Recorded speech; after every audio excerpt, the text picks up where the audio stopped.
So up next is a nice ladies fight. This girl's name is made for the UFC. Miranda Maverick is fighting Liana Jojua, and that name is built for the UFC. Yeah. So let's talk about this. So she's a Georgian fighter. You know about those Georgian fighters? Another Georgian fighter? Yeah.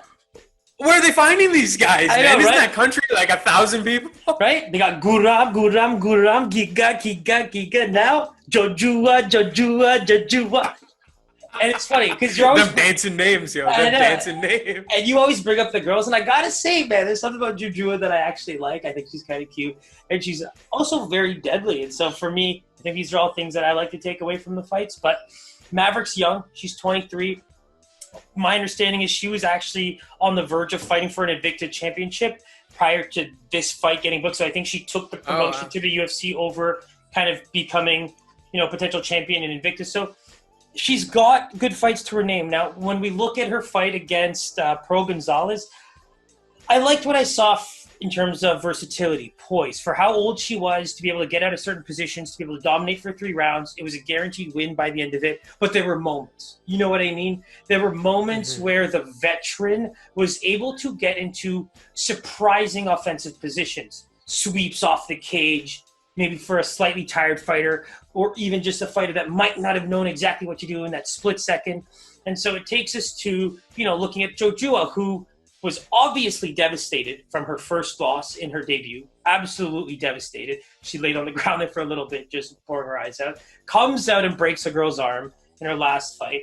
It is what it is. I think there's something about her that tells me that she's just a real gamer. Now, when we think about this from an odds perspective, I'm just a little surprised because I don't know what to think. Because when I'm thinking about certain prospects when it comes to females, they might get the edge depending on who they've fought. So as much as I want to say that Jojua is the favorite, I actually think we might get some dog money on her because Maverick seems to be very highly touted out of this Invicta reign. And so final thoughts, I would say we got Maverick maybe at a minus 250, minus 275. It can't be more than that. And if it's less, I'm still considering Jojua here. Yeah, your analysis on these Georgian fighters has been pretty spot on. If we go back to Giga, Guram, and it just seems like they get no respect in the odds. Guram in himself was, plus 300 last week. Giga 2 weeks ago was a dog that we rode. This one kind of goes in line with that.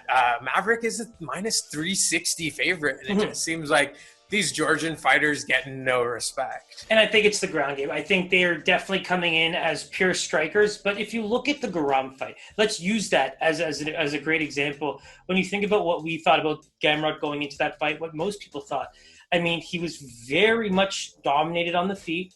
Dominated might be a strong word, but he was beaten on the feet. And it was very difficult for him to get any kind of takedown. So I think when you really analyze it from that type of perspective, Giga, we keep talking about how people underestimate what he can maybe do from a defensive grappling perspective, and it shows in the odds. Plus 110 last time that hit. Guram was a very, very massive underdog in that fight, and that hit as well. So you bring up a great point with just how much they're undervalued, and I think it comes with this idea that they are just pure strikers. And in her last fight, she did break the girl's arm via armbar submission. I don't know. I think it's not like the ground game isn't there. Yeah, I don't even see much of a size difference. I do see a big potential discrepancy in wrestling. Like, this girl's powerful. Maverick is bringing a very powerful game. She's got cardio. She's got poise, man, for her age, the way she's able to reverse certain things, the way she's able to use momentum and get out of tough positions. These are the things that make champions. I'm not gonna, ignore that fact about her. Discount that, yeah. Yeah, and so I think the odds are reflecting that. Now, was I surprised with how much? For sure. Maybe I'm bigging up Jojua so much because of my little crush on her.